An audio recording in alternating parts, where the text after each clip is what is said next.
जय जय की घर में नहीं जामे, पहले स्नान करें। अब कन्हैया धीरे धीरे समय व्यतीत हो गया, कन्हैया अब दोनों पैरों से चलने लगे। मैया ने एक दिन पीताम्बरी पहनाई है स्नान कराने के बाद में, और मालाएं पहनाई है, और माथे पे मोर पंख को लगा दिया है, मोर मुकुट लगा दिया है, कमर में करदनी बांध दी है, नूपुर बांध दी है, और श्याम की उंगली पकड़ करके उन्हें चलाने के लिए ले जा रही हैं बाहर, थोड़ा टहलाने के लिए कि अच्छी तरह से चलना सीख जाए। अभी तक अच्छी तरह से चलना नहीं आता था, थोड़ा थोड़ा चल पाते थे। तो मैया दोनों हाथों से उंगली पकड़े हुए हैं और उन्हें चलाना सिखा रही हैं। और तभी मेरे गोविंद ने मैया के दोनों हाथ छोड़ दिए और भैया ये तो नाचने लगे। जब नाचने लगे ठुमका मार के, तो मैया ने देखो, हे भगवान जी नाचना कब सीख गए हो? और मैया बड़े भाव से गाने लगी है ताली बजा करके। तो मेरे छोटे से सांवरे नाच रहे हैं, आप भी गाएं मीठी मीठी तालियों के साथ में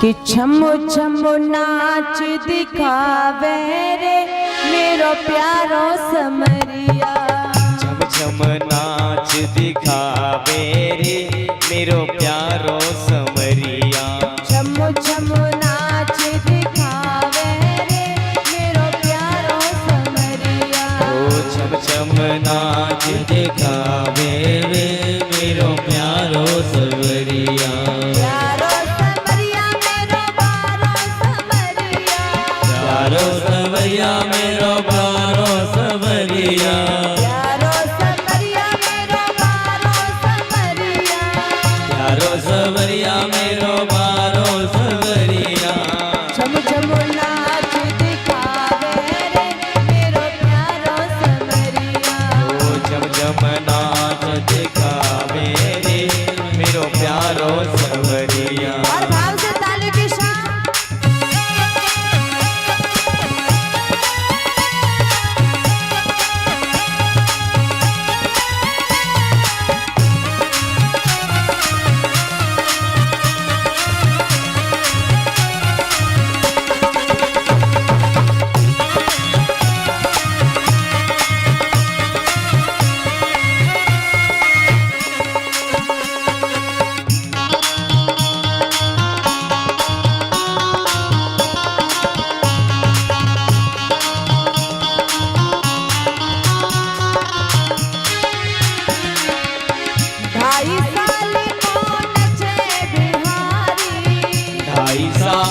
कौन जे बिहारी, यशोदा मात बजावे तारी, यशोदा मात बजावे तारी, 2.5 साल कौन जे बिहारी, 2.5 साल कौन जे बिहारी, यशोदा मात बजावे तारी, यशोदा मात बजावे तारी,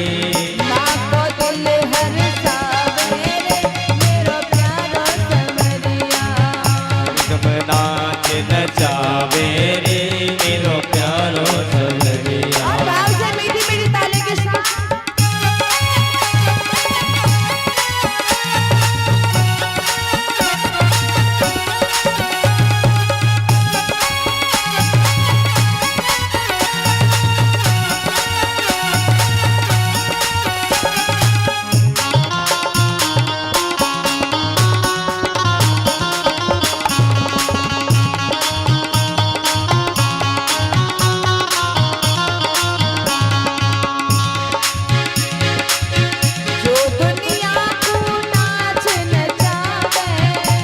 दुनिया को नाच नचावे, बापू मैया नाच नचावे, बापू मैया नचावे, दुनिया को नाच नचावे, जो दुनिया को नाच नचावे, बापू मैया नाच नचावे, बापू मैया नचावे, भक्ति को सुख पावे रे मेरो प्यारो समरिया, भक्ति को सुख पावे रे मेरो प्यारो समरिया, छमो छम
ऐसो नाच नचो गिरधारी सखियां देख रही सब थारी सखियां देख रही सब सारे ऐसो नाच नचो गिरधारी ऐसो नाच नचो गिरधारी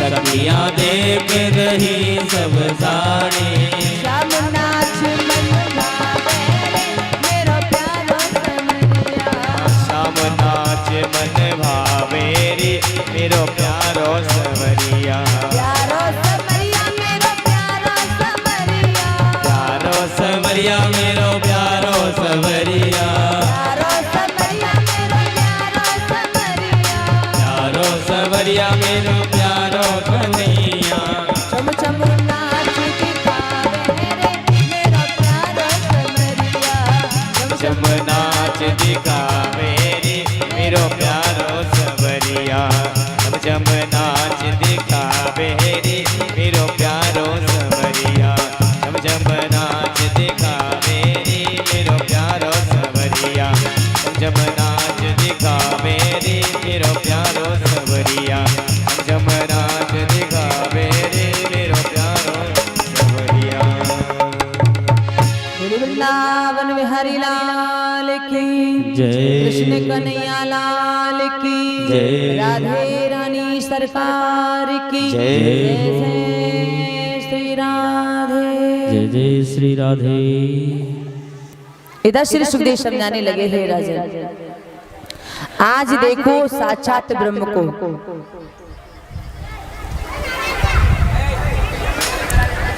जो सारे संसार को नाच नचाता है, और आज वो यशोदा मैया के आंगन में नाच रहा है। सारा संसार जिसके इशारे पे नाचता है वो यशोदा मैया की गोद में है, जिसके इशारे पर पूरी सृष्टि नाचती है, वो यशोदा मैया के इशारे पे नाच रहा है। श्री सुखदेव जी बताते हैं,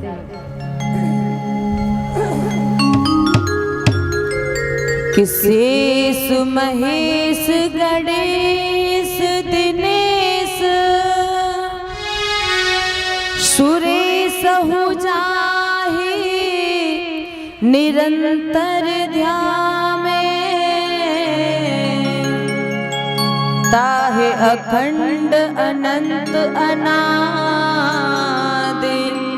अचित अवेद सुवेद बतावे। नारद से सुख व्यास रहे पछहारी को पुण्य पार न पावे। ताहे अहीर की छोहरिया छचिया भर छाछ पे नाच नचावे। तो भैया आपका हृदय ही एक सुंदर मंदिर है, अपने हृदय रूपी मंदिर में प्रभु को नचाइए। अगर भाव से गाएंगे तो वो नाचेगा, भाव के दर्शन करें। यशोदा के लाला को कोई चीज अच्छी नहीं लगती है, मैया दुसारा उड़ाती है तो नहीं उड़ते हैं, उन्हें तो काली कमरिया ही अच्छी लगती है। तो यशोदा मैया के आंगन में वो ब्रह्म नाच रहा है, और जब ऐसा दृश्य देखा तो एक गोपी है जिसका नाम है श्रुतरूपा।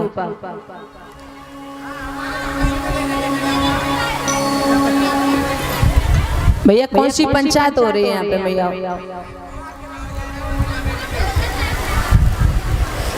है गई भैया? पूरी है गई? और बाकी हो तो कर लो।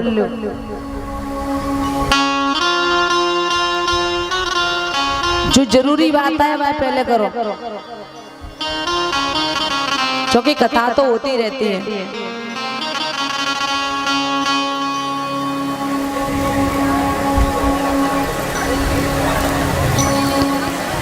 बोली वृंदावन बिहारी लाल की। और जिन्हें जिन्हें बात करनी होए तो हाथ उठाए दियो, मैं बंद हिजाब करूंगी, आप बातें कर लियो, ठीक है? और नहीं भैया शांति से कथा सुनो।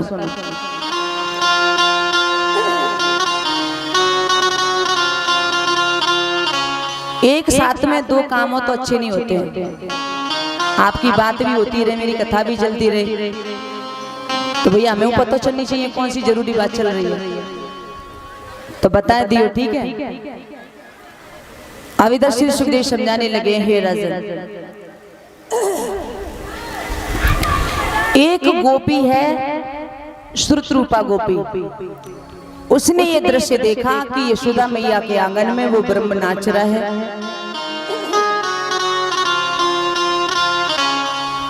रुनक जुनक उनकी पायल बज रही है, और जैसे ही गोविंद को नाचते देखा है तो उस गोपी का मन मयूर नाचने लगा। वो गोपी दौड़ते दौड़ते भागते भागते अपनी सखियों के पास में आई है, जहां अन्य गोपियां बैठी हुई थी उनके पास में आई, और बड़ी जोर जोर से हंस रही है, खुश हो रही है। तो उन गोपियों ने पूछा कि तुझे ऐसा क्या मिल गया जो तू इतना खुश हो रही है? तो गोपियों ने बताया है, उस गोपी ने बताया उन गोपियों को, श्रृणुमख्य कौतुक में कम नंद निकेतांगड़ मया दृष्टम गोधूलि दूसरितांगः नृत्यति वेदांत सिद्धांतः।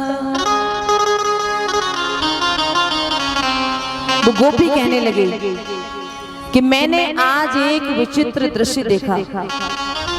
गोपियां बोली, क्या देखा?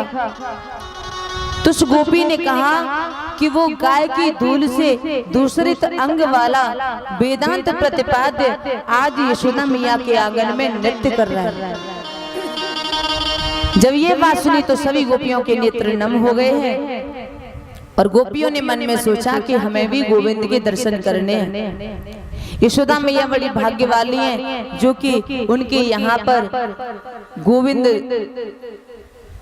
नृत्य कर रहे हैं। यशोदा मैया को उनकी बाल लीला देखने का सौभाग्य मिल रहा है, तो हमें भी कृष्ण का दर्शन करना चाहिए। अब दर्शन करने के लिए कैसे जाएं? घर में सासू जी हैं और सासू जी कहीं जाने नहीं देती हैं। तो देखो पहले के जमाने में हमारी जो सासू माँ होती थी बड़ी खतरनाक हुआ करते थे। अब तो बड़ी अच्छी होती है, लेकिन पहले के जमाने में बड़ी खतरनाक हुआ करते थे। खुद सब जगह चली जाती थी, लेकिन बहुओं को कहीं नहीं जाने देती थी। पहले कहा करते थे हमारे बड़े बूढ़े कि सास वही है जो बहू को सांस ना लेने दे, उसे कहते हैं सास। अब तो भैया आज के जमाने में तो सास बेचारी हो गई है, अब वो बात नहीं है। तो उस समय की बात है कि गोपियों ने कहा कि हमारी जो सासू माँ है हमें तो जाने नहीं देगी, तो कुछ करना चाहिए, कोई बहाना बनाए, क्योंकि कृष्ण का दर्शन करना है। देखे बिन काना जब मन नहीं माना, और आज इन आंखों से ब्रह्म पहचाना है। कृष्ण पद कमलों में मन को लगाना है, और गोपियों का ताना ये उलाना तो बहाना है। गोपियों ने सोचा कि कोई उलाना बनाए, कोई बहाना बनाए जिससे कृष्ण का दर्शन हो जाए। और उलाना कैसे बनाए? तो सासू जी तो गई है मंदिर पूजा करने के लिए, और तब तक गोपियों ने घर में किसी ने 4 मटकी फोड़ी, किसी ने 2 मटकी फोड़ी, किसी ने 10 मटकी फोड़ी। सभी गोपियों ने सलाह बना ली और सभी ने मटकी फोड़ फोड़ के डाल दी। और जब मटकी फोड़ फोड़ के डाल दी तो सासू माँ आई मंदिर से लौट गई, और जब मंदिर से लौट के आई घर में देखा मटकी फूटी पड़ी है। तो सासू माँ ने पूछा बहुओं से, अरे बहू ये मटकी किसने तोड़ी? तो बहुओं ने बताया कि वो नंद के लाला आए थे, मटकी तोड़ के चले गए। जब ये सुना तो सासू माँ कहने लगी, अच्छा वह नंद के छोरा की इतनी हिम्मत कि मटकी तोड़ गए। फिर बहू से कही, बहू देख मैं जाऊंगी तो सही नहीं पड़ेगी, बात बढ़ जाएगी, तो तुम चली जाओ, जाकर के शिकायत करके आओ यशोदा से, उलाना दे करके आओ। तो भैया ब्रज की जो नई नई बहू है, तो ब्रज का एक रिवाज है कि ब्रज में नई बहुओं को 1-2 साल तक तो पर्दे में रहना पड़ता है, घूंघट लगाना पड़ता है। तो सभी बहुएं लंबे लंबे घूंघट लगा के और अपने अपने घर से निकल पड़ी, उलाना देने जा रही है। इधर यशोदा मैया पूजा कर रही थी और तभी पूजा करने के बाद जब वो बाहर निकल के आई, उन्होंने खिड़की से देखा कि ब्रज की जितनी गोकुल गांव की नई नई बहुएं हैं वो सब उनके घर की ओर चली आ रही हैं। ऐसा देखा तो यशोदा मैया सोचने लगी कि आज ये नई नई बहुएं मेरे घर क्यों आ रही हैं? मेरे घर कोई पूजा तो है नहीं, सत्यनारायण की कथा तो है नहीं, भैया सैकड़ों गोपियां इकट्ठी होके आ रही हैं, तो नई बहुएं आए तो अचम्मा तो होता ही है। यशोदा मैया नीचे उतर के आई, तब तक चौक में सभी गोपियां आ गई। मैया बोली, कहो बहुओं कैसे आना हुआ? तो एक बहू ने कही कि मैया ये बताओ लाला कहाँ है तुम्हारे? मैया ने कही मेरे लाला ने कोई उधम करो है। गोपी बोली पहले लाला को बुलाओ। जब गोपी ने कही कि पहले लाला को बुलाओ तो मैया ने आवाज लगाई कन्हैया के लिए, और मैया की आवाज सुनी तो मेरे गोविंद बाहर निकल के आए हैं। श्री सुखदेव जी बताने लगे, हे राजन एक बार इस दृश्य का आप दर्शन कीजिए। बाहर निकल करके आए मेरे गोपाल, और जैसे ही नई नई बहुओं को देखा तो समझ गए कि आज मामला गड़बड़ है। अब ये शिकायत करेंगी, और शिकायत करेंगी तो मैया मुझे मारेगी। मैया ने लाला के सिर पे हाथ रखो, और श्याम मैया के बगल में खड़े हैं और थरथर कांप रहे हैं। मैया पूछने लगी, बताओ मेरे लाला ने उधम मचायो है? तो गोपियां आज उलाना देने लगी हैं, कहने लगी मैया गजब का उलाना दिया है। श्री सुखदेव जी बताते हैं, वत्सान मुंचन क्वचित समय क्रोश संजात हासः स्तेयं साध्यन्त्यतः धदिपयः कल्पिते स्तेययोगेः मर्कान् भोचन विवजात सा चैनत भाण्डं भिनन्ति द्रव्यालावे सग्रह कुपितो या तु पुक्रोश्यति तुका। गोपियां उलाना दे रही हैं कि आपके जो लाला है ना, ये हमारे बछड़ों को छोड़ करके और भाग जावे। मैया ने कही कि बछड़ों को छोड़ के भाग जाए तो जी तो तुम्हारा काम ही करे। गोपियां कहने लगी, नहीं मैया, इनको जब पता लग जाए कि गाय दुबे को समय है, बात है 1 घंटा पहले जो हमारे बछड़ों को छोड़ के भाग जाए, बछड़ा दूध पी ले और 1 बूंद भी दूध हमें नहीं मिले। बताओ मैया। मैया बोली, सुनो, यदि ऐसा उदम लाला कियो करे तो तुम याकू ने डांट दियो करो। अगर आंख दिखा के डांट दोगी तो ये उदम नहीं करेगा।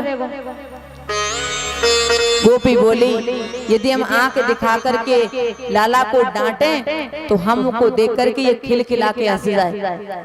अब यशोदा रानी इनकी हंसी देख करके हमारी सारी गुस्सा ठंडी है जाए। मैया बोली, तो अब मैं क्या करूं बताओ। गोपियां कहने लगी, तो जाको मतलब तुम्हारो लाला चोरी करेगो। मैया बोली मेरो लाला चोरी। अरे जी छोटो सो लाला जी चोरी करवो का जाने। गोपियां कहने लगी अरे तुम्हारो जी लाला छोटो घर में ही दिखाई देता है, बाहर जब निकलते हैं ना तो फिर आप देखो। मैया कहने लगी अगर ये चोरी करता है तो आप थोड़ा सा राजी से माखन मिश्री दे दिया करो तो फिर चोरी नहीं करेगा। गोपियां कहने लगी मैया ये भी करके देख लिया। जब राजी से माखन दियो तो कहने लगे हमें राजी को अच्छो ही ना लगे, हमें तो चोरी को ही मीठो लगे। अब बताओ मैया चोरी करके माखन ले जाता है। मैया बोली तुझे शर्म नहीं आती है? अरे मेरा छोटो सा लाला कितना माखन खाओ होगा, ज्यादा से ज्यादा 200 ग्राम, तो बाकी बदले को माखन ले जा, 50 मटकी माखन ले जा। गोपी कहने लगी मैया ये खुद खाए तो कोई बात नहीं है, ये तो खुद भी खाते हैं, नीचे ग्वाल मंडली ऊपर बंदर मंडली, खुद खाते हैं, ग्वालों को खिलाते हैं और बंदरों को लुटाते हैं। ये सुना तो मैया कहने लगी अच्छा। और जैसी श्याम की तरफ देखा तो श्याम तो भैया पल्लू पकड़ के और थरथर कांप रहे हैं। गोपी कह रही है कि मैया चोरी करने के बाद मटकी सलामत छोड़ दे तो ठीक है, ये तो मटकी भी फोड़ देता है। ये सुना तो मैया कहने लगी 2.5 साल को कन्हैया है तो तुम ऐसा करो अपनी मटकी को ऊपर लटका दियो करो, थोड़ा ऊंचे पे रखो तो इसका हाथ नहीं पहुंचेगा तो चोरी नहीं कर पाएगा। गोपी कहने लगी मैया ये भी करके देख लिया, अगर मटकी थोड़ा ऊंचे पे लटका दो तो नीचे ऊपर रख लेते हैं और मटकी तक पहुंच जाते हैं, नीचे सकाओं को खड़ा कर लेते हैं, खुद उनके ऊपर खड़े हो जाते हैं और फिर मटकी तक पहुंच जाते हैं। एक बार तो हमने पीपल के पेड़ पे मटकी लटका दी तो मैया कहीं से ये 20 हाथ लंबा बांस ले आए और मटकी को नीचे से फोड़ा और नंबर बाई नंबर सब पी गई। जब ये सुना तो गोपी से यशोदा मैया कहने लगी कि इतना छोटो सो लाला इतनी अकल है जामे। गोपी कहने लगी अकल की तो तुम बात ही मत पूछो मैया,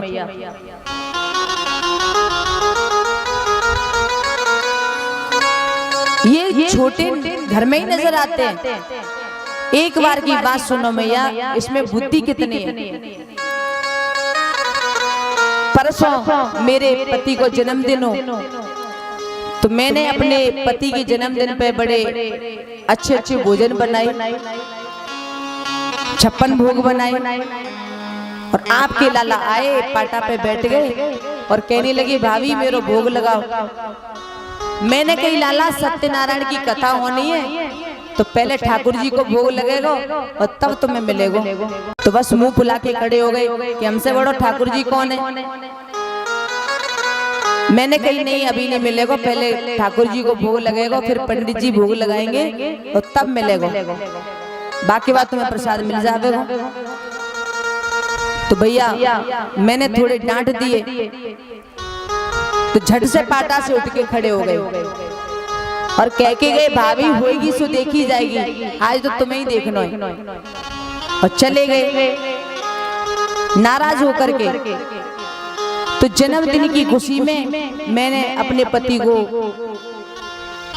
बड़े प्यारे प्यारे भोजन बनाए, पति को भोजन कराया, मैंने भी किया और हम दोनों आराम से सो गए। जब हम सो गए तो रात्रि के समय पता नहीं ये कहां से आए और मेरे पति की दाढ़ी और मेरी चोटी दोनों को बांध के निकल गए। अब रात्रि को हम उठे, मेरे पति को प्यास लगी तो वो पानी पीने के लिए उठे तो उनकी दाढ़ी खींचे, मेरी चोटी खींचे। वे कह रहे कि तुम क्या कर रही हो, मैं कहूँ कि तुम क्या कर रहे हो। फिर दिया जला के देखो तो भैया उनकी दाढ़ी मेरी चोटी से बंधी, बड़ी मुश्किल से मैंने दाढ़ी खोल पाई मैया। जब ये देखो तो मैया कहने लगी हे भगवान, इतना छोटा सा छोरा और ऐसे ऐसे बड़े काम करे। एक गोपी कहने लगी, अरे मैया मेरे घर भी एक दिन सत्यनारायण की कथा आई, तो मैं पनीरी भूंज रही थी, ठाकुर जी के भोग के लिए बाल भोग बना रही थी, तो दौड़ते हुए आए, हमने सत्यनारायण के लिए एक सिंहासन बनाया, तो ये खिड़की से झांक करके कहने लगे कि भाभी जी तुम्हारे सत्यनारायण आ गए हैं, जाकर के दर्शन कर लो। और जब मैं सत्यनारायण के सिंहासन के पास में गई तो देखा कि कुतिया के पिल्ला बैठे हुए हैं, ऐसा ऐसा उदम करे। मैया ने कही, बारिश हो रहा, तू इतना छोटा सा इतनी बड़ी बड़ी लोग पागल बनावे, बता ये सही कह रही है? मैया ने डांट करके कन्हैया को पूछा, तू बता ये गोपी जो कह रही है क्या सच कह रही है? और जैसे ही सुना तो आज मेरे भगवान थरथर कांपने लगे हैं। श्री सुखदेव जी बताने लगे, हे राजन, यशोदा मैया ने गोविंद का कान पकड़ लिया है और कहा तू ज्यों ज्यों बड़ा हो तो जाए वैसा ही उद्यमी हो तो जाए। बता ये गोपियां सही बोल रही हैं? तभी मेरे गोविंद आज कहने लगे हैं, मैया इन गोपिन की बातन में तू मत आवे। क्यों? आज भगवान कन्हैया कहने लगे हैं, इनको पतियारो करे मैं तस्कर ये साह, चोर नाम मेरो धरो मेरो होन न देगी ब्याह।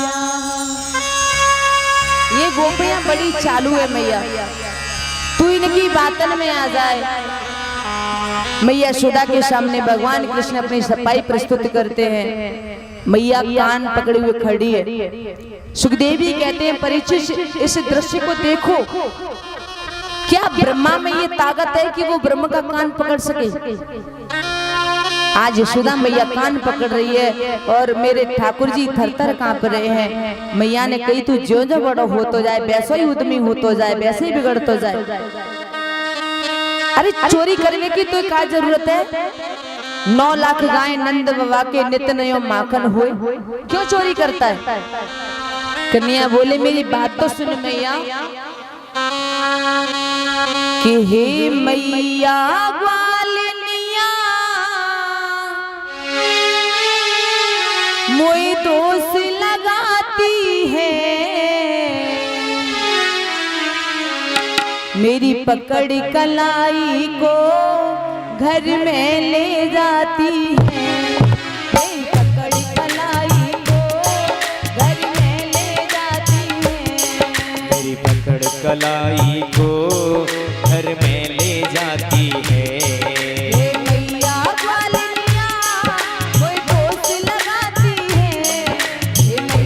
ग्वालिनिया वही दोस्त लगाती है, मेरी पकड़ कलाई को घर में ले जाती है, मेरी पकड़ कलाई को घर में ले जाती है।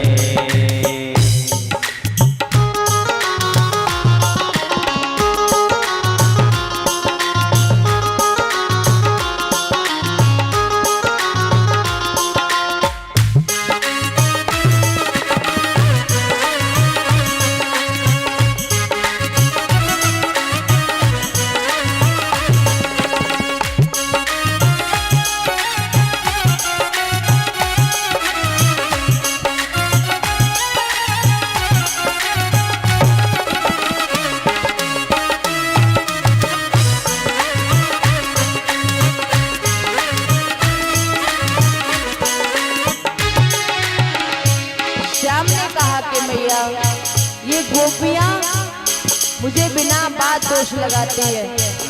अरे मैं इनके घर पे थोड़े ही जाता हूँ, जैसे ही गली में से निकलूं ये मेरा हाथ पकड़ के जबरदस्ती घर में ले जाते हैं और घर में बंद कर देती हैं। और सुन मैया, ये सब ही ग्वालिनियां एक टोरी है जावे, ये सबरी ग्वालिनिया एक टोरी है जावे, ये सब ही ग्वालिनियां एक टोरी है जावे, मेरी ग्वालिनिया एक ठोरी रह जावे। फिर चौका बर्तन माँ ये मोसे करवावे। फिर चौका बर्तन माँ ये मोसे करवावे। फिर चौका बर्तन माँ ये मोसे करवावे। फिर चौका बर्तन माँ मोसे करवावे। फिर पनघट से मैया, फिर पनघट से मैया पानी भरवाती है। मेरी पकड़ कलाई को घर में ले जाती है। मेरी पकड़ कलाई को घर में ले जाती है।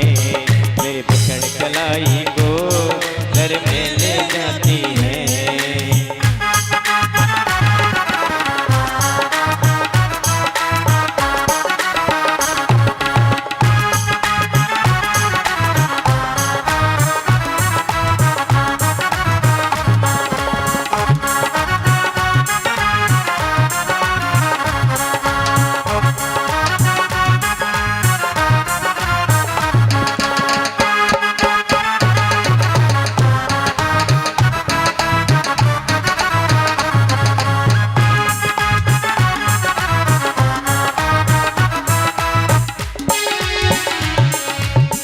भगवान आंखों में आंसू भर लाए।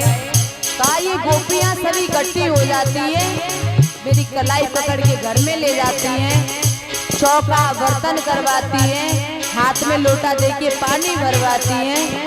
और तू बड़ी भोली है मैया, तू इनकी बातों में आ जाती है।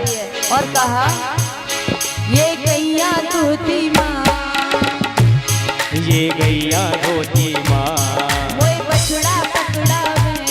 मोहे बछड़ा पकड़ावे। ये गैया धोती माँ, ये गैया धोती माँ मोए बछड़ा पकड़ावे। मोहे बछड़ा पकड़ावे। मैं माखन मांगू तो ये मोसे नचुरावे। मैं माखन मांगू तो ये मोसे नचवावे। मैं माखन मांगू तो ये मोसे नचुरावे। मैं माखन मांगू तो ये मोसे नचवावे। सब कुलचा गालन में, कुर्ता गालन में मेरे खूब लगाती है। मेरी पकड़ कलाई को घर में ले जाती है। मेरी पकड़ कलाई को संग में ले जाती है। हे मैया गालिनिया, मैया ग्वालिनिया वो दोष लगाती है। मेरी पकड़ कलाई को घर में ले जाती है। मेरी पकड़ कलाई को घर में ले जाती है। पकड़ कलाई को घर में ले जाती है। ओ मेरी पकड़ कलाई को घर में ले जाती है। मेरी पकड़ कलाई को घर में ले जाती है। मेरी पकड़ कलाई को घर में ले जाती है। मन मांगू तो गालन में जोर जोर से गुलचा लगाते हैं। इन सब ने गुलचा मार मार के मेरे गाल कितने लाल कर दिए हैं। और मैया ये गोपी जबरदस्ती मेरे मुंह पे माखन लगा देती हैं और फिर चोर चोर करके मेरी बदनामी करती हैं। और मैया तू बड़ी भोली है, इनकी बातों में आ जाती है। मैया कहने लगी आज के बाद अगर तैने उदम कियो तो तेरी बहुत पिटाई करूंगी। कन्हैया कहने लगे ठीक है मैया। तो देखो मेरे कन्हैया ऐसी ऐसी लीलाएं कर रहे हैं। बोली वृंदावन बिहारी लाल की जय। श्री सुखदेव समझाने लगे हैं राजन, ऐसे ही ठाकुर जी की आगे लीला बढ़ रही है। एक दिन एकदा क्रीड़ा मानस्ते रामाध्या गोपदारिका कृष्णो मृदम भक्षित वानिति मात्रे न्यवेदयन्। मेरे प्रभु बड़ी लीला कर रहे हैं, बड़ी बड़ी लीला कर देते हैं, लेकिन बच्चे की तरह किसी को पता नहीं चलने देते हैं। बच्चों के खेल की तरह बड़ी बड़ी लीलाओं को भक्तों के सामने करते चले जा रहे हैं। आज मेरी गोपाल ने सोचा, देखो वैसे शास्त्रों में ब्रज की महिमा का बहुत वर्णन किया गया है। संत महात्मा अमलात्मा मुनि ब्रज के रज की गान करते हैं कि रमण रेत लेट्यो नहीं कियो न जमुना पान, रे मन तू समझो नहीं ब्रज को तत्व महान।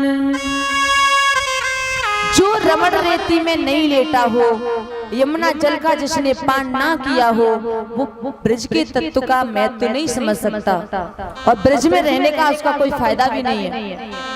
एक दिन भगवान कन्हैया ग्वालों के साथ खेलते खेलते ब्रह्मांड घाट पे चले गए और ब्रह्मांड घाट पे मिट्टी के मकान बना बना के खेलने लगे।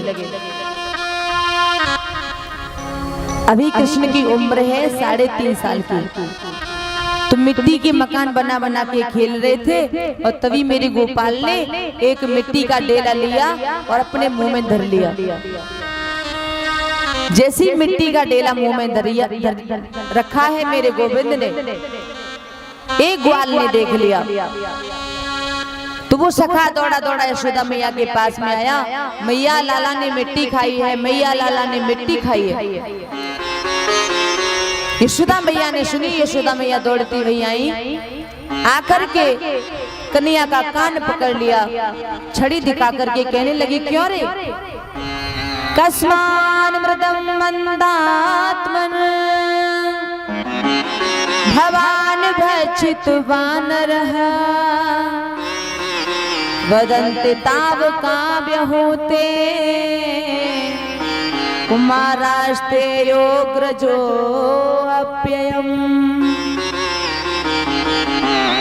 माता यशोदा कृष्ण से कहती है, क्यों रे अन्नात्मा, क्यों रे मरकट बंधु, क्यों रे बंदरों के यार, तूने मिट्टी खाई है? तेरे सखा कह रहे हैं कि तूने मिट्टी खाई है। तभी भगवान कन्हैया कहने लगे हैं कि मैया ये झूठ बोल रहे हैं, अरे मैंने मिट्टी थोड़ी खाई है।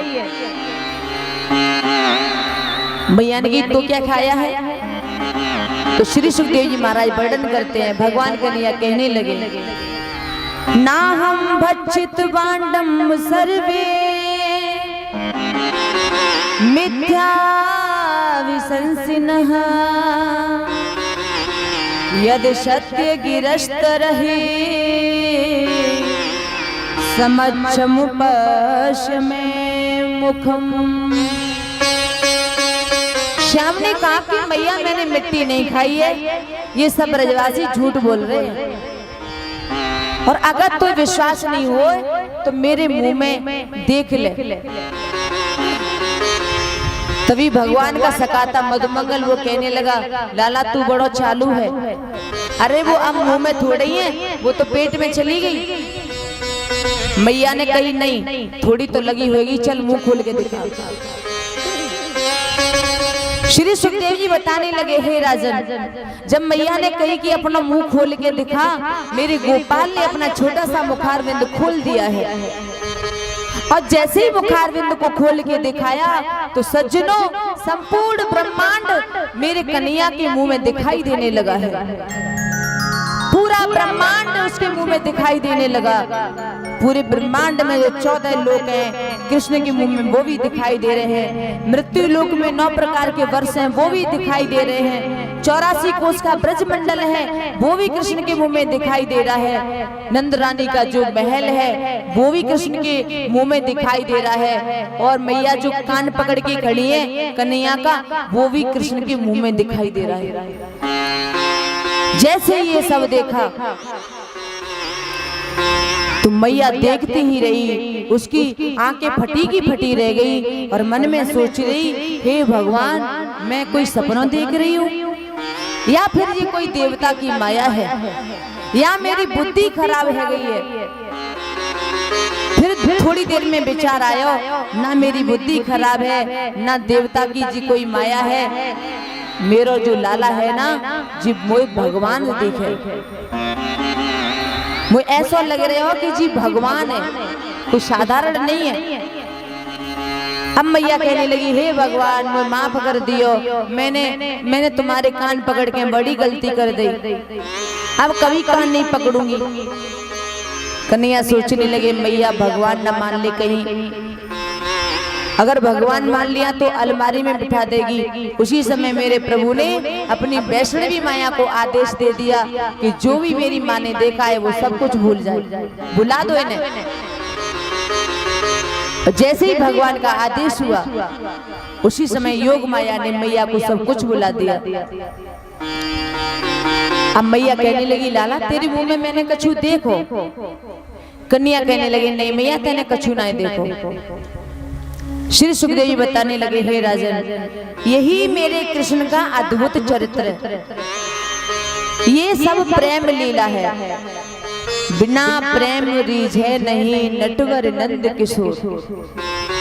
आप कितना भी यज्ञ करिए, आप कितना भी अनुष्ठान कीजिए, आप कितनी भी तपस्या कीजिए, लेकिन जब तक आपके मन में प्रेम नहीं आएगा तब तक गोविंद नहीं रीझेगा। अगर आपके हृदय में प्रेम है तो आपको मेरा गोविंद अवश्य मिल जाएगा। तो माता यशोदा बड़ी परम भक्त हैं भगवान की, और इसीलिए मेरा गोविंद यशोदा मैया के घर पे पुत्र बन करके आया। इनके मन में अगर प्रेम नहीं होता तो इन्हें भगवान मिलते क्या? एक आकर्षण होता है प्रेम का, एक विशेष अनुरक्ति होती है प्रेम की, और प्रेम जब दुनिया जीवन में आ जाता है तो सारी दुनिया फीकी लगने लगती है। यशोदा के घर में सैकड़ों दास दासियां हैं, घर में 9 लाख गैया हैं, और 9 लाख गैयों के लिए क्या 4-5 हजार नौकर नहीं होंगे? यशोदा मैया की जो हवेली है वो 85 चौक बने हुए हैं, और 85 जो चौक हैं वो इतने बड़े बड़े चौक हैं कि एक चौक में 10,000 गैया आ जाती हैं, इतने बड़े बड़े चौक हैं। लेकिन फिर भी यशोदा मैया कन्हैया की सेवा किसी नौकर से नहीं करवाती हैं, अपने हाथों से करती हैं। मेरे कन्हैया जिस माखन को खाते हैं तो यशोदा मैया उस माखन को अपने हाथों से निकालती हैं।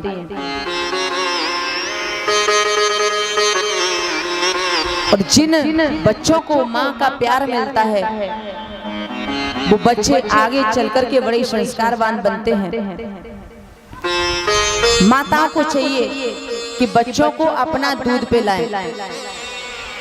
आजकल समाज में एक बड़ी कुरीति आ गई है कि बच्चा जन्म लेता है तो आजकल की ज्यादातर माताएं अपना दूध नहीं पिलाती हैं बच्चे को।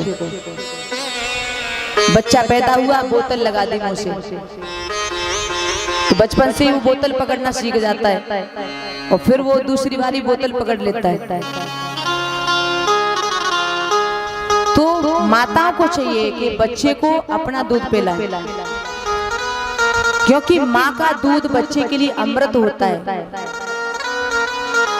जिस बच्चे को माँ का दूध पीने के लिए मिलता है उसकी आगे चल करके कभी नजर कम नहीं होती, और जिन बच्चों को माँ का दूध नहीं मिलता 4-5 साल पे चश्मा लग जाता है। माँ के दूध में जो ताकत है वो और किसी दूध में नहीं है। माँ के दूध से ही बच्चा सुसंस्कारित होता है। इसलिए माताओं को चाहिए कि अपना दूध अपने बच्चे को पिलाएं, उसे शुभ संस्कारित बनाएं, सुंदर दीक्षा दें, सुंदर शिक्षा दें। तो यशोदा मैया कन्हैया की देखभाल खुद करती हैं, किसी नौकर से नहीं करवाते हैं। एक दिन मैया ने कन्हैया को दूध पिलाया, शाम के समय दूध पिला करके सुला दिया, और रात्रि को सो गए हमारे ठाकुर जी, और सुबह उठे हैं मैया दही बिलो रही हैं, और दही बिलोते समय उन्हें एक ही बात याद है कि जल्दी जल्दी दही बिलो लूं, माखन निकालूं, कन्हैया जाग जाएगा, और जागेगा तो जागते ही माखन चाहिए, माखन मांगेगा।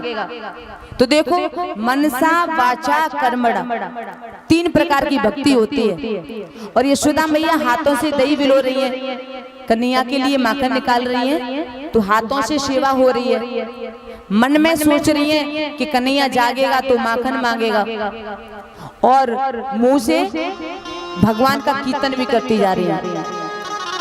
तो मनसा बाचा कर्मड़ा तीनों को लगा दिया है गोविंद की सेवा में। माता श्याम का गुणगान करती जा रही है, हाथ की सेवा से लाला के लिए माखन निकाल रही है। इधर मेरे ठाकुर जी सोए हुए थे तो अचानक उनकी आंख खुल गई, और जैसे ही आंख खुली है तो रात्रि के समय मैया आंखों में काजल लगा देती है। आंखें खुली तो दोनों हाथों से उन्होंने अपनी आंखों को मल लिया,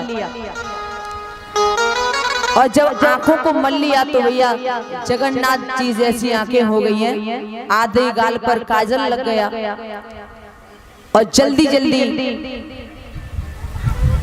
उठ करके और मैया के पास आने लगे, और मैया के पास आकर के खड़े हो गए। मैया दही बिलो रही है। मैया कहने लगी, ओहो आ गई तुम। कन्हैया ने कही, मैया बड़ी जोर से भूख लगी है, माखन दे दो। मैया बोली, लाला अभी तो माखन निकलो ना है, पहले मुंह धो ले, ज्यादा भूख लगी है तो रात्रि का माखन रखा है वो मटकी में, तो उसमें से थोड़ा सा माखन ले ले, मिश्री मिला के खा ले। श्याम ने कही, नहीं रात्रि को नहीं चाहिए, जाई मटकी में से चाहिए और अभी चाहिए। मैया कहने लगी, अभी निकलो ही ना है तो कहां से दे दूं। कन्हैया बोले, नहीं मैया अभी चाहिए। मैया समझ गई इसे भूख भूख तो कुछ भी नहीं लगी, बस बच्चों के मन की जो बात है, मन में जो आ जाए वही करते हैं। मैया ने कन्हैया को गोद में लिया और कहा कि लाला देख वो ऊपर का है, चंदा को दिखाने लगी, देख ऊपर का है चंदा, चंदा मामा है जे। कन्हैया ने देखा चंदा, और जैसे ही चंदा को देखा तो भैया माखन तो भूल गए, अब कहने लगे हमें तो चंदा चाहिए, हम चंदा लेंगे। मैया कहने लगी, गोदी में से उतार दिया कि लगोरा चंदा चाहिए, चंदा चाहिए, तब तक मैं माखन निकाल लूंगी। मैया ने दही बिलोना शुरू किया। भगवान कन्हैया जाकर के रई को पकड़ के खड़े हो गए और कहने लगे, ए बुढ़िया मैया तू चंदा देगी कि नहीं देगी। मैया ने कही, ना दे रही, बोल क्या करेगो।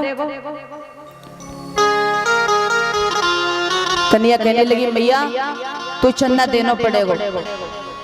क्रोध के मारे मेरे कन्हैया ने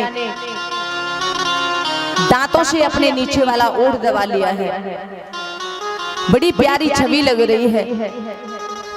यशोदा मैया कहने लगी, चल तू हट यहाँ से, सुबह से चंदा लेंगे, चंदा लेंगे। तभी अलग हटके कमर पे हाथ रख करके खड़े हो गए। ए बुढ़िया मैया चंदा देगी कि नहीं देगी। मैया कहने लगी कि नहीं दे रही, बोल क्या करेगो। तो आज मेरे कन्हैया मैया से कहने लगे हैं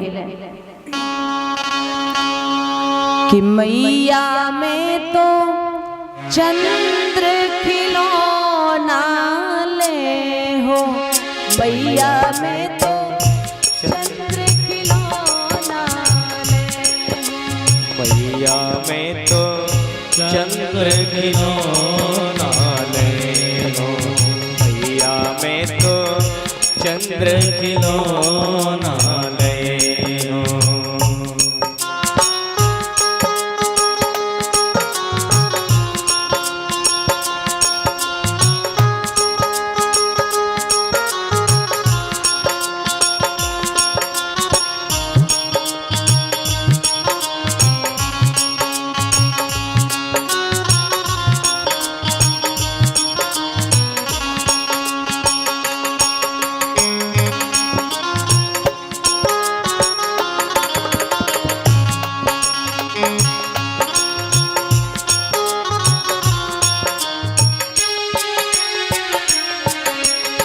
श्याम बड़े नाराज है, बोले मैया मैं तो चंदा लेके ही रहूंगा, चंदा से ही खेलूंगा।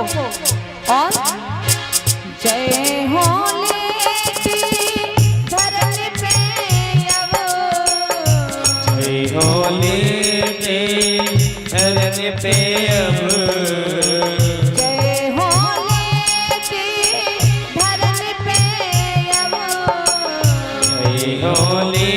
ते चरण पे अब तेरी गोद न आए हो मैया मैं तो चंद्र खिलौना मैया मैं तो चंद्र खिलौना ले मैया मैं तो चंद्र खिलौना ले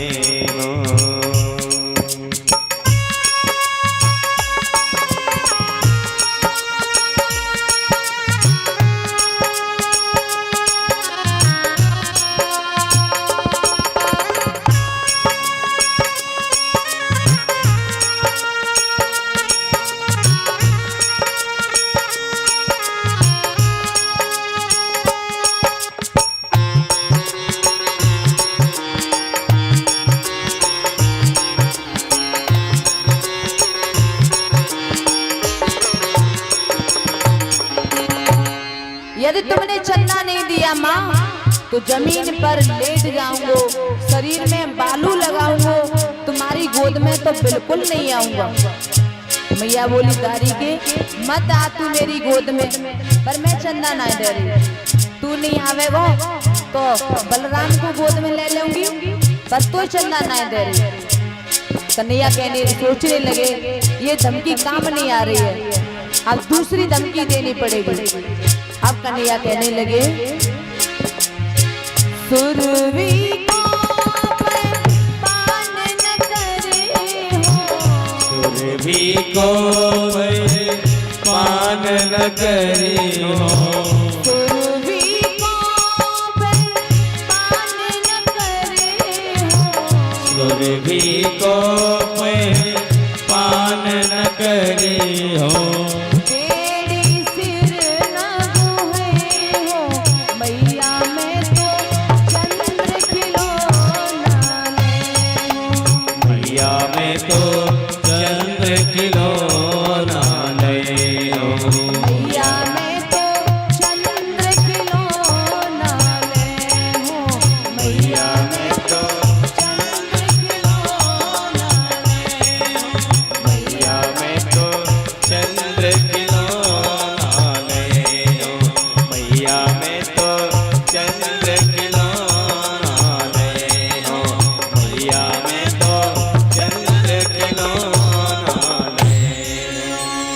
कहने लगे यदि तुम चंदा ना दोगी तो सुरभि को दूध नहीं पीऊंगो, बालों में फूल नहीं लगाऊंगो। मैया बोली दारी के एक तो तू वैसे ही पतलो दुबलो है और सुरभि को दूध नहीं पिएगो तो तेरो पेट पीर से चिपक जावेगो और तू और दुबलो है जाएगो। तू कालो तो है ही लेला, तू सुंदर तो है ही ना, तेरी बेड़ी गूंथ के मैं सुंदर बनाए देऊं और तू बेड़ी ना गुथवावेगो तो मैं बलराम की गोद दूंगी, मत आवे मेरी गोद में। भगवान ने देखा ये धमकी भी काम नहीं कर रही है। अब श्याम कहने लगे देख मैया अगर तू हमें चंदा ना दे रही तो अब की बार हम ऐसी बात कहेंगे कि तू चंदा देना ही पड़ेगा। यशोदा मैया कहने लगी तू सारी बात ने कह दे पर मैं चंदा नहीं दे रही, बता कौन सी बात कहनी है। भगवान कन्हैया कहने लगे मैया अगर तू चंदा नहीं देगी तो हम पूरे ब्रजवासियों की पंचायत बुलाएंगे और भरी पंचायत में कह देंगे कि हम नंद बाबा के पुत्र हैं, यशोदा के पुत्र नहीं है। अगर अपना पुत्र बनाना है तो चंदा दे दे और नहीं तो आज से हम तुम्हारे पुत्र नहीं और तुम हमारी माँ नहीं।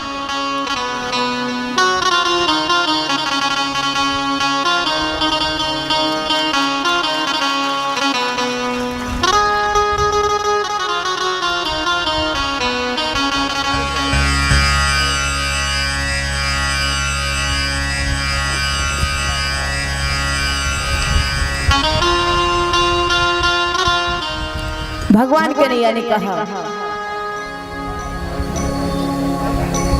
जब ये बात कही भगवान कन्हैया ने तो यशोदा मैया की आंखों में प्रेमाश्रु भर आए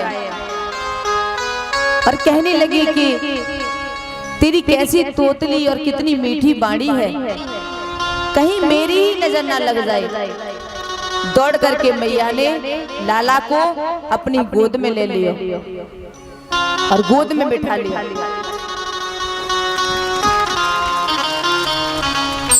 अंक में भर लिया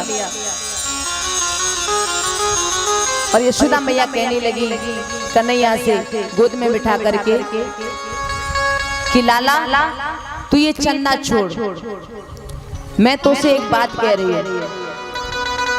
कन्हैया ने कही कहो मैया।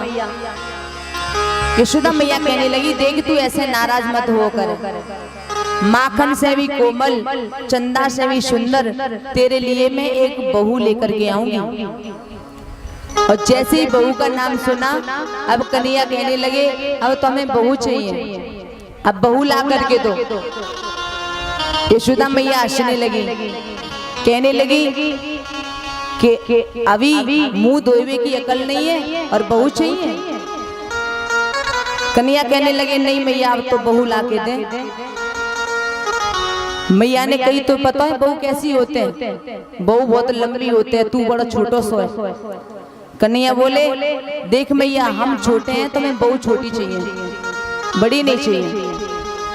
मैया ने कही कितनी छोटी चाहिए? कन्हैया कहने लगे इतनी छोटी चाहिए कि जब हम गैया चरावे जाओ करें तो जेब में रख के ले जाओ करें, इतनी छोटी बहू ला के दे। मैया समझ गई कि गुड़िया की बात कर रहा है, तो यशोदा मैया अंदर गई है और एक गुड़िया बना करके लाई है और कन्हैया के हाथों में दे दी। उस गुड़िया को देख करके बस मगन हो गए, खेलने लगे। और कन्हैया जब मान गए हैं तो अब मैया ने कन्हैया को गोद में बिठाया और उन्हें दुग्ध पान कराने लगी हैं, बातें करती जा रही हैं। बड़ा आनंद आ रहा है मैया को। तब तक एक गोपी आई दौड़ती हुई और कहने लगी अरे मैया तुम लाला से बातें करने में लगी हो और तुम्हारे चूल्हे पे जो दूध रखो वो उफन गयो। जैसे ही मैया ने सुनी कि दूध उफन गयो तो मैया ने कन्हैया को गोद से नीचे उतार दियो और कहने लगी हे भगवान सुबह से कहूँ चंदा मांगे कहूँ बहू मांगे वो तो परेशान करके रख दियो है। और यशोदा मैया ने कन्हैया को नीचे उतारा और दौड़ती हुई गई हैं दूध को बचाने के लिए। जैसे ही मैया ने गोदी से उतार दिया कन्हैया को तो आज मेरे गोपाल को बड़ा गुस्सा आया, बहुत क्रोध आया। उस समय की झांकी देखो श्याम की। संजाति को पहाई सुभृतारूढ़ा धर्म संदस्य ददिवदद मंतु भाजन मिन्त्वा मसा सुदृश दस्मना रहो जधास है दडवंतरम गतः। श्री सुखदेव जी महाराज कहते हैं जब मैया ने लाला को गोद से नीचे उतार दियो तो कन्हैया को बड़ा गुस्सा आई, क्रोध आया। दोनों ओठ फड़कने लगे हैं क्रोध के मारे। नीचे वाले ओठ को कन्हैया ने दांतों से दबा लिया है। श्वेत रंग के दो दांत निकल रहे हैं, बड़े सुंदर लग रहे हैं। और कन्हैया कहने लगे अच्छा जब मैया को दूध प्यारो है पूत प्यारो ना है, आज देखूं जा मैया को। और गुस्सा में आए के उन्होंने देखा पास में ही एक लोड़ा रखा हुआ था, पत्थर रखा हुआ था, तो उसे उठाया और जिस मटकी में वो दही भिगो रही थी उसी मटकी में धड़ाम से वो पत्थर मार दिया। जैसे ही पत्थर मारा तो मटकी फूट गई। और जब मटकी फूट गई, मटकी को फूटा देखा तो भैया बड़ी विचित्र लीला कर रहे हैं भगवान। मटकी को फूटा हुआ देख करके कन्हैया सोचने लगे ये तो सच में फूट गई। मैंने सोची खाली आवाज करेगी पर अब मैया नहीं छोड़ेगी। अब श्याम सोचने लगे क्या करें। विचार आया कि रोने लग जाऊं पहले। कुछ बच्चों का क्या होता है कि गलती हो जाए तो पहले से रोने लगते हैं, तो सोचा कि रो लूं। फिर मन में आया कि नहीं रोने से भी काम नहीं चलेगा, मैया बहुत गुस्सा में आ जाएगी क्योंकि ये दादी माँ के हाथ की मटकी है। अब कन्हैया ने सोचा कि अब यहाँ से निकल लो तो ही ठीक है। कन्हैया वहां से बाहर निकल करके आए, दूसरा जो चौक है गैयों वाला उधर चले गए हैं और उखल पर खड़े हो गए। इधर मैया यशोदा दूध संभाल करके वापस लौट के आई हैं और जब वापस लौट के आई तो देखा कि मटकी फूटी पड़ी है, दही सारा फैल गया। मैया को बड़ी गुस्सा आई कि नेक गोद से उतार दियो तो जाने मटकी फोड़ दे, आज जाको नहीं छोड़ूंगी। अब मैया इधर उधर ढूंढने लगी। अब कन्हैया ने देखो मैया जाई चौक में आ रही हैं तो कन्हैया उखल से कूदे और कूद के भागने लगे। जब श्याम भागने लगे, आगे आगे श्याम, पीछे पीछे मैया दौड़ती हुई चली जा रही है। तो श्री सुखदेव जी कहते हैं कि देखिए जो निर्गुण ब्रह्म है उसे मैया दौड़ करके पकड़ना चाह रही है और वो निर्गुण ब्रह्म आज गोकुल की गलियों में दौड़ रहा है। श्री सुखदेव बताने लगे, हे राजन मैया बहुत भागी, फिर मैया थक गई है, थकान हो गई मैया को, तो मैया एक जगह बैठ गई और जब मैया बैठ गई तो श्याम खड़े हो गए और मैया कहने लगी कि लाला तू मेरे पास आ। कन्हैया खड़े हो गए और कहने लगे कि आ तो जाऊंगा पर ये बता तू मारेगी तो नहीं। मैया कहने लगी नहीं मारूंगी नहीं, तेरी पूजा करूंगी, आरती उतारूंगी, तू पास तो आ। भगवान कृष्ण दूरी खड़े हैं, उनको खड़ा हुआ देख करके मैया को मौका मिल गया और मैया अचानक भागी और दम से कन्हैया को पकड़ लिया और पकड़ के कहने लगी चल अब करूंगी तेरी पूजा। अंदर लेकर के गई और कहने लगी कि तूने जरा सी बात में मेरी मटकी फोड़ दी, तू बंदरन को माखन खिलावे, तू कितना उत्तम मचावे, मेरे दादी सासू के हाथ की मटकी फोड़ दे, आज मैं तुझे छोड़ूंगी नहीं।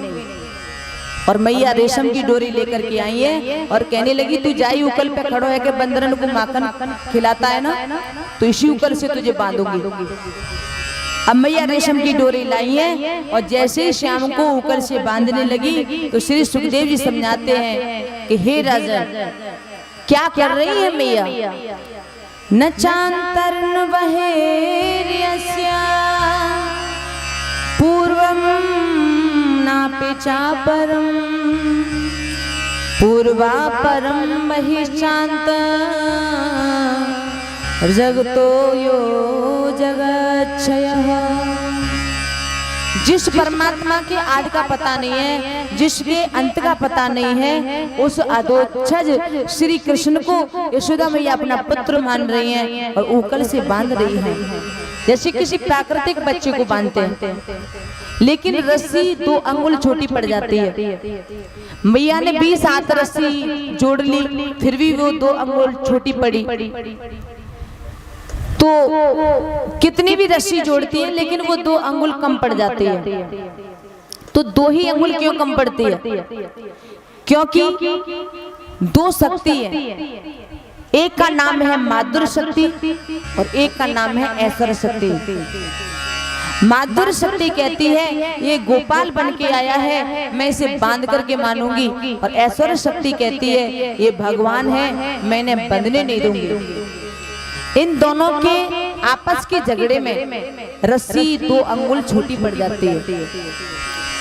कुछ संतों का ये भी मत है कि अदिति मैया स्वयं रस्सी बन के आई और कश्यप ऋषि स्वयं उखल बन करके आए। ये दोनों नहीं चाहते हैं कि हमारे बामन को कोई बांधे, इसीलिए रस्सी 2 अंगुल कम हो जाती है।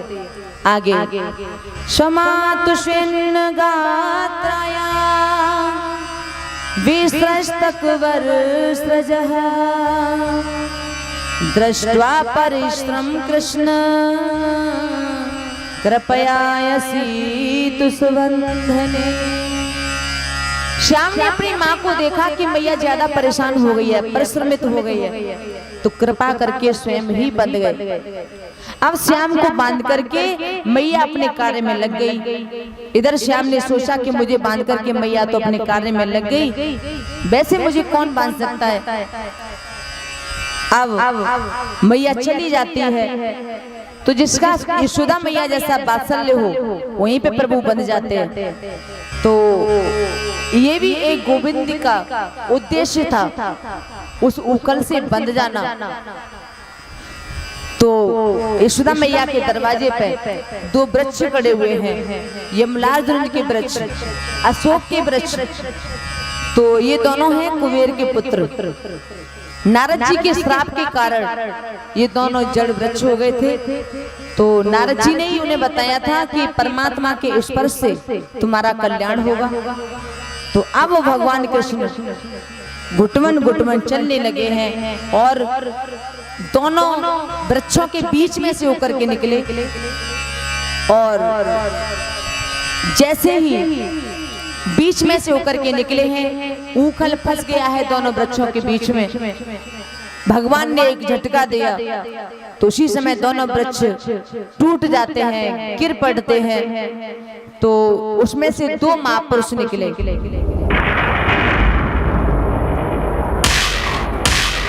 भगवान ने कहा कि कौन हो आप लोग? तो दोनों हाथ जोड़ के खड़े हो गए हैं और कहा कि प्रभु हम कुबेर के पुत्र हैं, नारद जी के श्राप के कारण हम जड़ वृक्ष हो गए थे, लेकिन आज उनका श्राप वरदान मिल गया, जो कि परमात्मा का हमें स्पर्श मिल गया। इतना कहा और दोनों स्वर्ग को चले जाते हैं। इधर जब वृक्ष गिरने की आवाज आती है तो सभी ब्रजवासी दौड़ते दौड़ते पहुंचे, देखा कि दोनों वृक्ष गिरे हुए हैं और ठाकुर जी वहां पे विराजमान हैं। मैया ने दौड़ करके लाला को गोद में ले लियो और बोली, हे भगवान तेरी लग तो नहीं गई? अब मैया अपने आप को कोसने लगी, मेरे हाथन में आग क्यों नहीं लगी, मैंने अपने लला बांध दियो। ये तो नारायण की कृपा ही कि जी बच गए। मैया ने लाला को अंक में भर लिया है और फिर बाबा नंद ने बहुत डांट लगाई। तो नारद का श्राप पूरा करने के लिए मेरे प्रभु ने ये लीला की। श्री सुखदेव जी बताने लगे, हे राजन, अब रोज रोज कोई न कोई अनिष्ट हो जाता है, कोई न कोई राक्षस आ जाता है। तो ऐसा हाल देखा तो नंद बाबा ने सोचा कि ये जगह कन्हैया के लिए सुरक्षित नहीं है, इसलिए हमें जगह बदलनी चाहिए। तो कन्हैया के लिए नंद राय जी ने गोकुल गांव को छोड़ दिया, वृंदावन में आकर के रहने लगे। तभी एक दिन कृष्ण बलराम दोनों भाई बोले कि मैया अब हम बड़े हो गए हैं तो हमें भी गैया चराने के लिए जाना चाहिए, आप हमें आज्ञा दे दो। कन्हैया ने जब आज्ञा मांगी तो मैया ने कही कि अभी तुम इतने बड़े नहीं हुए हो कि गैया को चरा करके लेके आओ, तुम अभी बछड़ों को ले जाओ, छोटे हो ना तो बछड़ों को ले जाया करो। तो भगवान कन्हैया और उनकी जितनी भी मंडली है, भगवान कन्हैया और बलराम जी और भी छोटे छोटे सखाएं, वो सभी बछड़े चराने के लिए जाने लगे। और जब बछड़े चराने के लिए गए हैं, वन में गए, पहला ही दिन था कि वहां बत्सासुर आ गया बछड़े का रूप बना करके। बछड़े का रूप बना के आया तो प्रभु ने उसका उद्धार किया। उसके बाद अघासुर आया, उसे भी मार डाला। फिर धनकासुर आया, प्रलम्बासुर आया, केसी आया, ये सभी कृष्ण को मारने के लिए आए, परंतु श्याम ने सभी को मार डाला है। अब एक दिन भगवान कन्हैया ग्वालों के साथ बछड़े चरा रहे थे तो उन्हें बड़ी जोर से भूख लगी। कन्हैया कहने लगे, चलो हम सभी भोजन करते हैं। तो भैया सभी सखा अपने घर से जो कुछ भी लाए थे वो सब कन्हैया को देने लगे। लाला मेरे घर का ये खा लो, लाला मेरे घर का ये खा लो। सभी अपने अपने घर का भोग खिला रहे हैं। और जब सभी सखाओं को खिलाते हुए देखा तो भगवान कन्हैया का एक सखा था मधुमंगल, जो बहुत गरीब घर का है।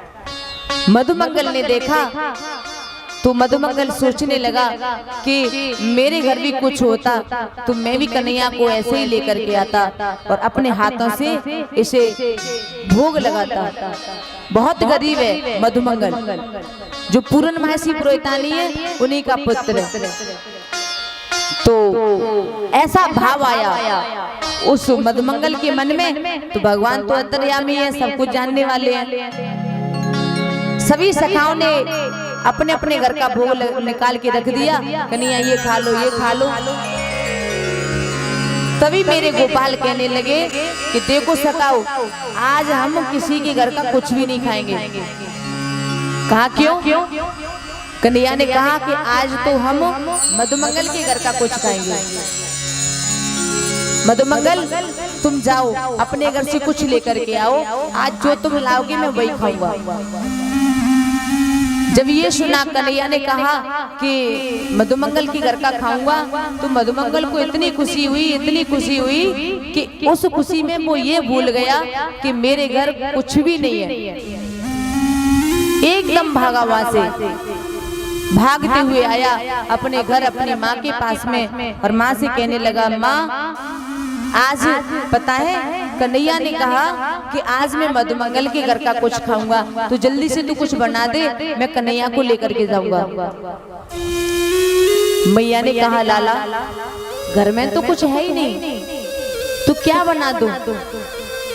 तू पहले से बता देता तो कुछ इंतजाम करती, अब घर में तो कुछ नहीं है। ऐसा करना, तू कन्हैया से कह देना कि कल मैं कुछ बना दूंगी, तू ले जाना।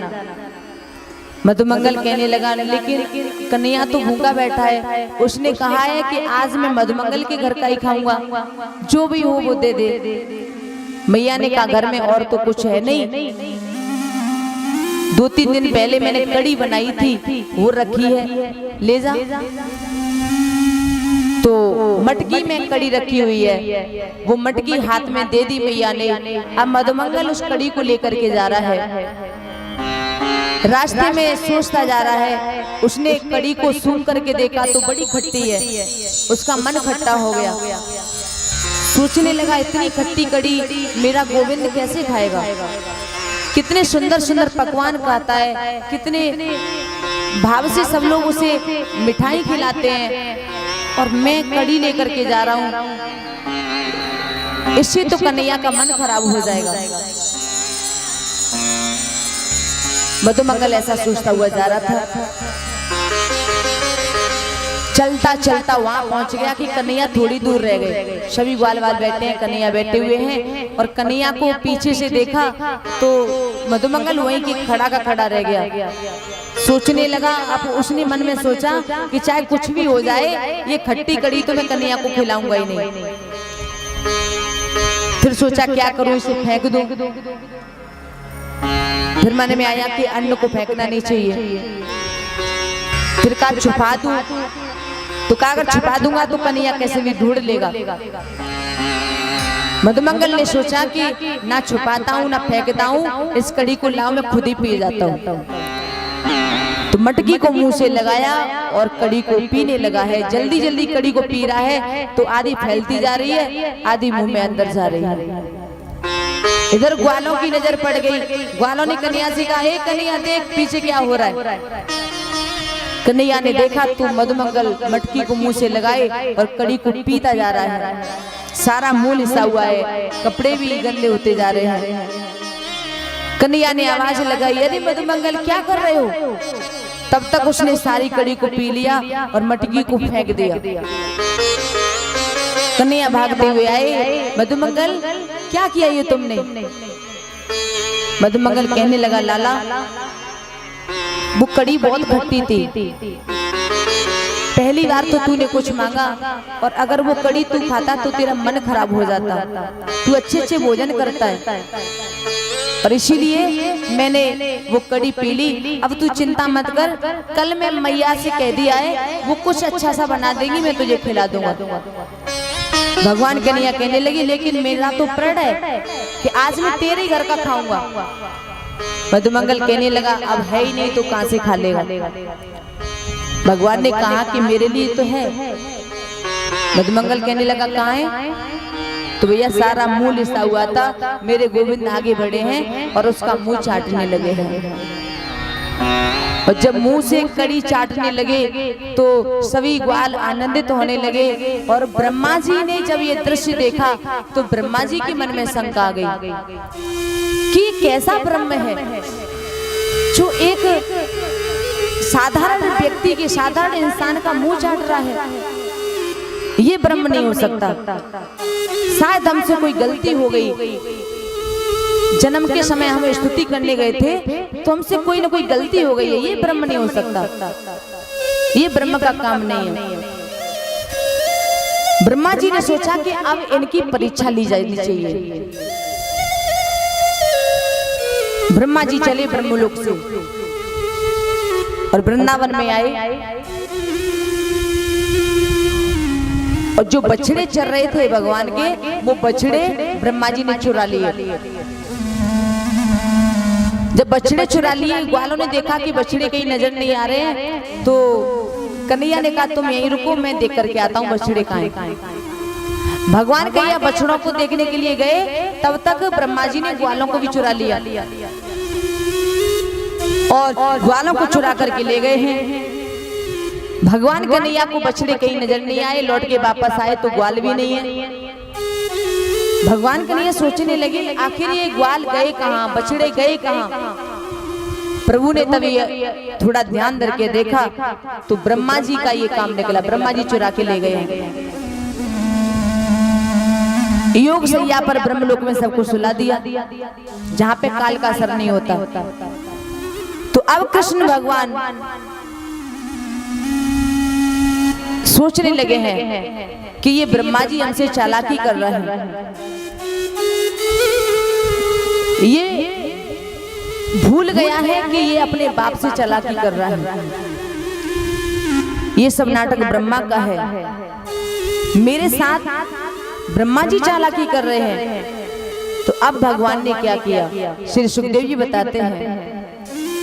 यावास पवास काल्प कवपुर्यावत करार्धादिकम् यावद यष्टि विषाणि रेणो दलसिग यावद भांबरम् यावच्छील गुणा विद्या कृतिवयो यावद विहारादिकम् सर्व विष्णुमयं गिरो अर्वदा स्वरूपो भवो। जितने बछड़ों को ब्रह्मा जी ने चुराया, उतने बछड़े प्रभु ने प्रकट कर दिए हैं। जितने ग्वालों को ब्रह्मा जी ने चुराया, उतने ग्वालों को प्रभु ने अपने शरीर से प्रकट कर दिया है। जैसी जिसकी आकृति है, जैसा जिसका सील है, जैसा जिसका स्वभाव है, बिल्कुल वैसा ही बना दिया। हर ग्वाल के रूप में भगवान कृष्ण है। जितने ग्वाल हैं उतना रूप रख लिया है मेरे सरकार ने।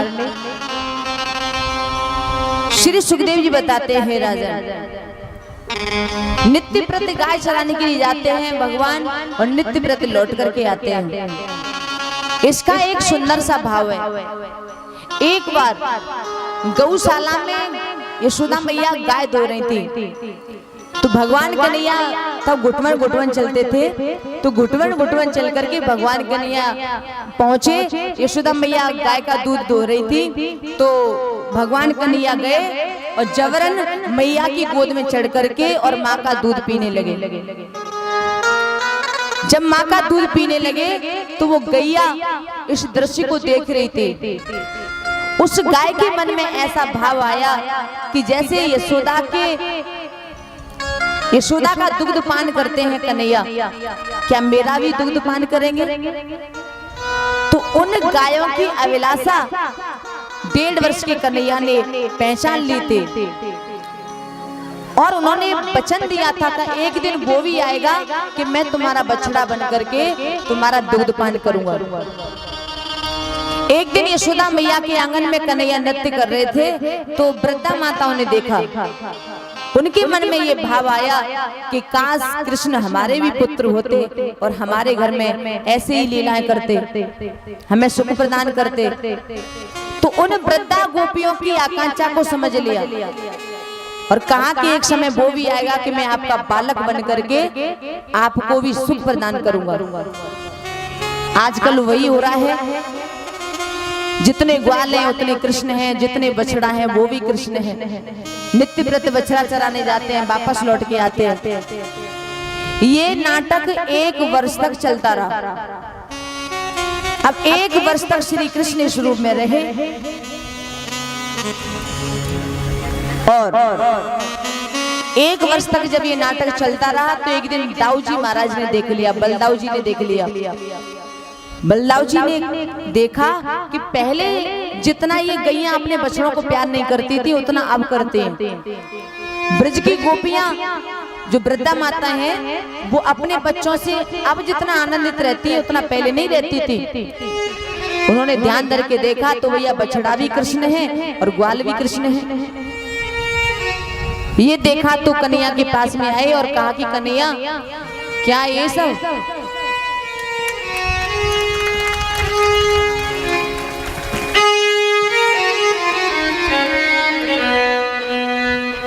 क्या है? तो कन्हैया ने सारी बात बताई। कहा ये ब्रह्मा जी ने चालाकी की है इसलिए करना पड़ रहा है। दाऊ जी महाराज ने कहा ठीक है कोई बात नहीं। श्री सुखदेव जी बताने लगे, हे राजन, ब्रह्मा जी ने देखा कि अब मैं देखता हूं कि ये ग्वाला क्या कर रहा है। उन्होंने ब्रह्मलोक से देखा कि तू भैया नीचे भी ग्वाल भी हैं और बछड़े भी हैं।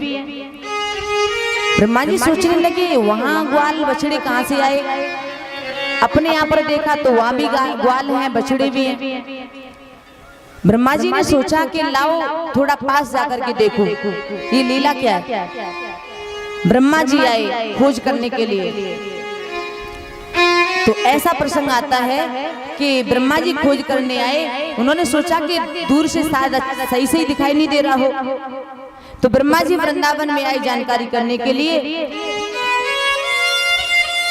और जब ब्रह्मा जी वृंदावन में आए तो उसी समय मेरे कन्हैया ब्रह्मा जी बनकर के ब्रह्मलोक में पहुंचे। और जो ब्रह्मा जी का आसन था उस पे जाकर के बैठ गए। वही 4 सिर 4 भुजाएं कमल के फूल पर बैठ गए। इधर ब्रह्मा जी ने देखा तो ग्वाला भी है बछड़े भी है, ज्यों के त्यों हैं सभी।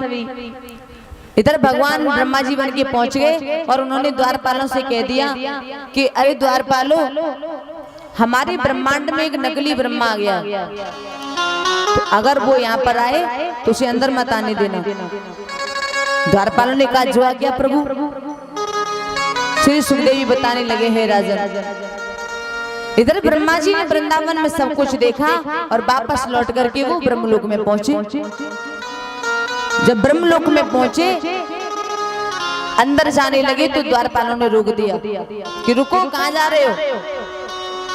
ब्रह्मा जी ने कहा कहां जा रहे हो, ये मेरा ही तो लोक है, मैं ब्रह्मा हूं, पहचाना नहीं, तुम्हारा मालिक हूं, इस ब्रह्मांड का मालिक विधाता। तभी द्वारपाल कहने लगे कि अरे हमारे विधाता तो भीतर बैठे हैं और तुम हमारे दूसरे विधाता कहां से आ गए। एक ब्रह्मांड का एक ही मालिक होता है, चलो बाहर। ब्रह्मा जी कहने लगे तुम्हारा दिमाग तो ठीक है, अरे मैं ब्रह्मा हूं। द्वारपाल ने कहा तुम ब्रह्मा हो तो अंदर बैठे वो कौन है। ब्रह्मा जी ने कहा अंदर बैठे हैं। कहा हाँ हमारे प्रभु अंदर बैठे हैं।